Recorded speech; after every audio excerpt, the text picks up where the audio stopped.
Bienvenue les passionnés dans mon univers où la curiosité est une qualité.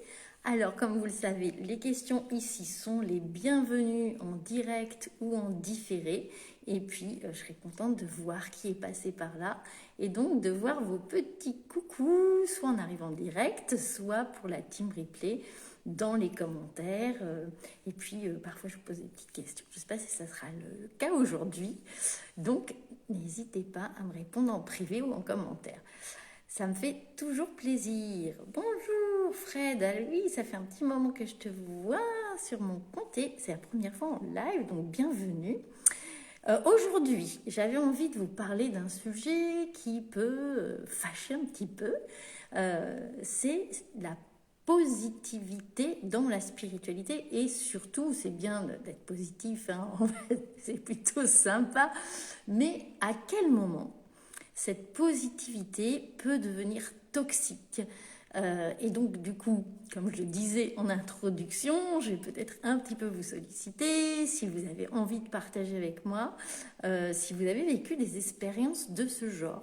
Quel goût ça vous a laissé et voilà, qu'est-ce que vous en pensez? Et puis, je vous souhaite de ne pas en avoir vécu, mais j'avais envie d'aborder ce sujet parce que c'est vrai que c'est quelque chose qui est très présent, comme tout ce qui est positivité toxique, hein, qui est très présent sur les réseaux et qui, je trouve, pèse de plus en plus sur toutes les activités spirituelles et notamment voilà, le chamanisme aussi, forcément. Et du coup, coucou Sophie, et du coup, c'est quelque chose qui peut voilà, avoir un impact, comme son nom l'indique, pas très sympathique, ce qui n'est absolument pas le but de la spiritualité, même si, je le dis et le répète à mes clientes, coucou, et Sophie pourra en témoigner, je ne vends pas du rêve, et justement, c'est ça dont je vais parler, c'est à la fois cette positivité s'appuie sur le fait de vendre du rêve. Donc évidemment, quand on est, que ce soit en spiritualité, mais même, il y a aussi ces dérives en développement personnel, sans doute ailleurs, mais bon, je vais parler déjà de ces deux cas. Eh bien, on peut fonctionner sur deux choses, c'est-à-dire que quand on parle souvent, quand on commence à avoir comme on dit, j'ai appris ça récemment dans l'entrepreneuriat, comme on dit qu'on peut fonctionner soit sur la peur, soit sur l'amour. Oui, c'est vrai, donc soit sur la peur, soit sur l'envie. Ce qui est bien, c'est que chacun puisse être guidé dans son cœur, soit en voyant qu'il est plutôt guidé par des peurs ou plutôt guidé par ce qui lui amène de la joie. Ça, c'est ok, jusqu'ici, tout va bien.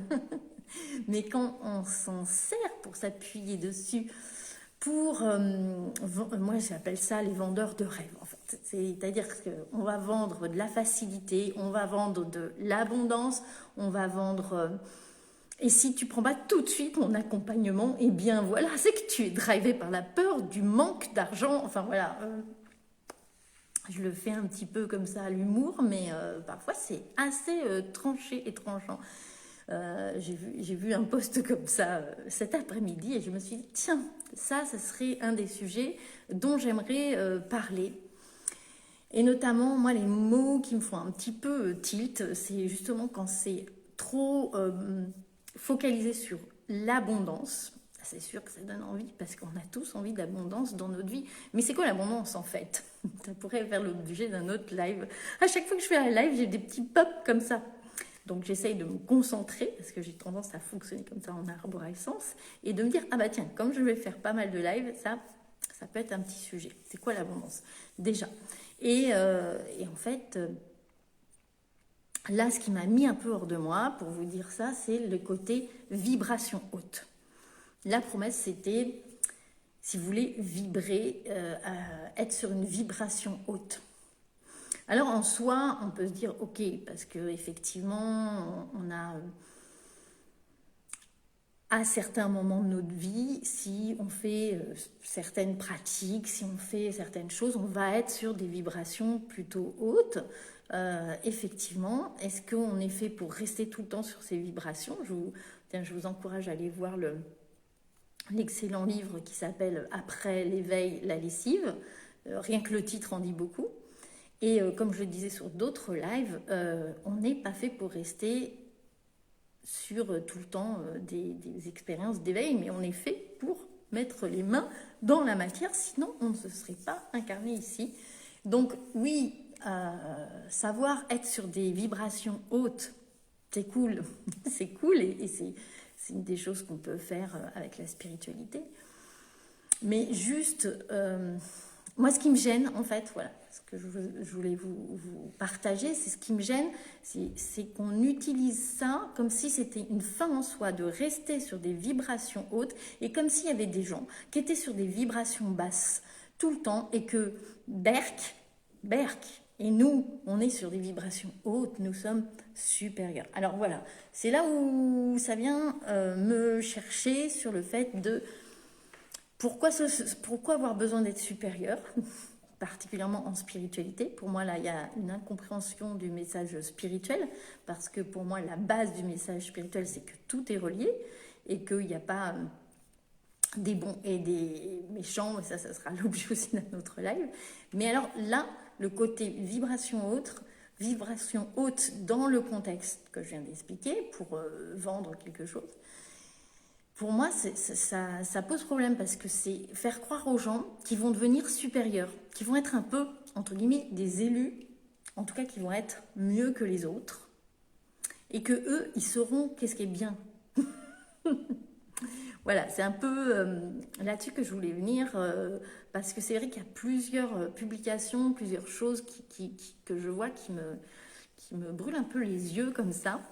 Et pour moi, la spiritualité, c'est justement se mettre dans le cercle. Alors, je le dis presque, la médecine du cercle, j'en parle presque dans tous mes lives, même si j'ai fait un live sur la médecine du cercle. Pour moi, être dans le cercle, être à l'horizontale, tous au même niveau par rapport au centre. De toute façon, regardez l'univers. Quand on a cru que la Terre était au centre des choses, ça a causé quelques problèmes. Quand on a cru que les humains étaient au centre de la planète, on voit où ça nous mène. Donc pour moi, penser que quelque chose est meilleur que quelque chose d'autre, et qu'on va devenir meilleur si on est en vibration haute, et qu'on n'aura plus de problème, alors ça, non, c'est pas le cas. Pour moi, la spiritualité vient seulement, et c'est beaucoup, nous reconnecter à une part de nous qui a été un peu mise de côté, et beaucoup même pendant des centaines d'années, et vient nous rendre entiers, holistiques, prendre toute notre part, et aussi nous remettre dans le cercle, et pas en se croyant au-dessus de la pyramide. Et bien sûr, il y a ces histoires d'énergie qu'on va venir travailler. Et en plus, c'est mon premier domaine, l'énergétique, avant d'aller sur le chamanisme, même si ça se recoupe. Mais attention à ce côté-là. Et puis, alors, j'en venais à la spiritualité toxique. Il y a aussi ce côté, tout ce qui vous arrive, si vous êtes malade. Alors, je suis d'accord pour prendre nos responsabilités. Attention. Là, peut-être c'est pareil. Il faudrait que je refasse un live sur prendre ses responsabilités, pourquoi, comment. Mais je suis d'accord qu'on est responsable de beaucoup de choses, que l'extérieur reflète ce qu'il y a à l'intérieur, etc., etc. Mais il y a des moments, on est humain. Donc, on peut être malade, on peut être en vibration basse parfois, et même des fois, c'est même utile pour certaines choses. On peut arrêter de se fustiger pour tous les malheurs qui nous arrivent, parce que c'est la vie. La vie est faite de haut et de bas. Il y a une certaine confiance qui peut s'installer dans les événements, aussi bien positifs que négatifs qui nous arrivent. On peut penser que je dois vous partager des petites allégories là-dessus, vous me l'aviez demandé. Je vais écouter mon live et noter tout ce que je dois. Ne vous inquiétez pas, j'oublierai pas. Je vais faire des petites notes. Et donc, pour venir à ce point, la différence entre le sage, c'est pas qu'il est en vibration haute, peut-être, mais c'est pas grave, c'est pas grave, ça se soigne. Il peut rebaisser, il peut redescendre. La différence, c'est juste que quand il lui arrive malheur, c'est pas qu'il a plus de malheur, c'est là où je voulais en venir, c'est que quand il lui arrive malheur, qu'est-ce qu'il fait? Il se demande qu'est-ce que ça lui apporte, quel est l'enseignement. Mais il se demande quel est l'enseignement, pas quand ça lui tombe sur la tête. Quand ça lui tombe sur la tête, il fait comme tous les humains et le sage, il a de l'humilité. Donc il sait, bonjour, bienvenue, tout le monde arrive en même temps.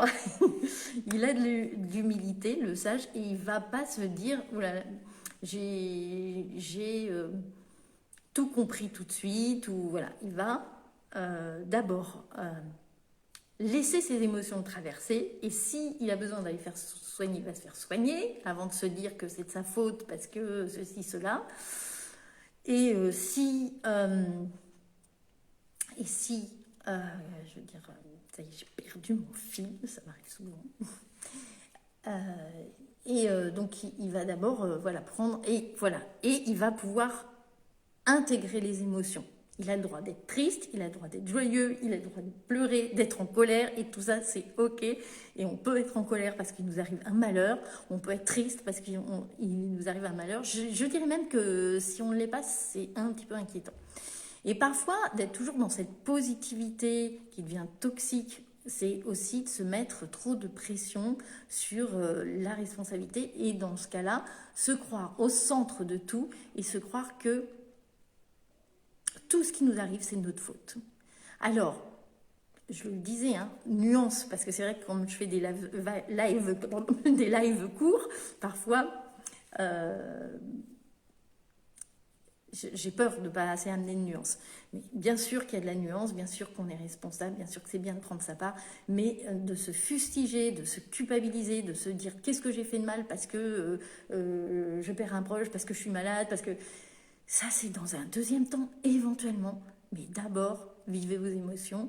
Et surtout, j'ai eu le cas en plus, une de mes clientes qui a perdu un animal très proche d'elle, donc qui était en deuil, et quelqu'un lui dit « Oui, mais elle a eu une belle vie, etc.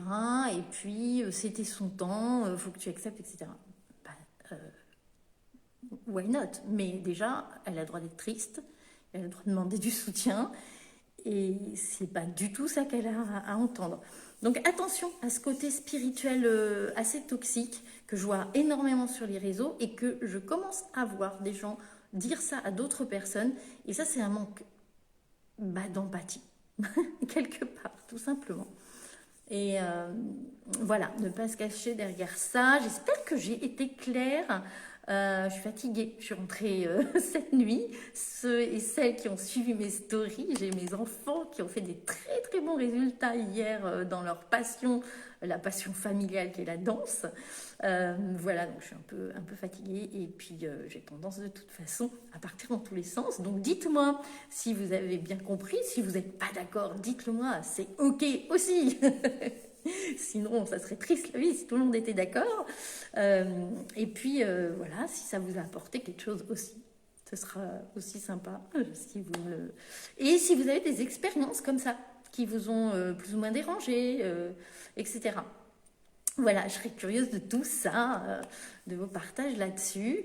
En attendant, je vais vous souhaiter, selon le moment où vous regardez, une bonne soirée ou une bonne journée, une bonne fin de dimanche. Prenez soin de vous. Attention avec l'influence de l'éclipse, c'est assez électrique dans les relations. Voilà, donc je vous laisse prendre ce temps pour vous de poser tout ça, et éventuellement de vous reposer aussi. Et je vous fais plein de gros bisous. Merci à celles et ceux qui ont été là, et celles et ceux qui regarderont en replay. Je vous souhaite une belle soirée.